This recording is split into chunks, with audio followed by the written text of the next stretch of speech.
Kim Chiu at Paolo Avellino nag-dinner kasama ang kanilang boss sa What's Wrong with Secretary Kim.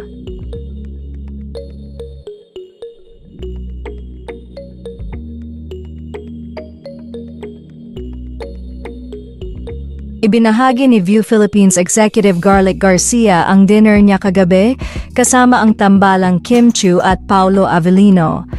Ayon nga sa caption ni Miss Garlic, a special date night with Kim Pao, celebrating wins in life and at work, especially with the record-breaking success of What's Wrong with Secretary Kim. Samantala, kilig na kilig naman ang Kim Pao fans sa paayuda na ito ni Miss Garlic. Matatandaan kasi na sinamahan ni Paolo Avellino si Kim Chiu na bumili ng bike at noong gabi pala ay magkasama pa rin ang mga ito at nag-dinner pa pala ng magkasama.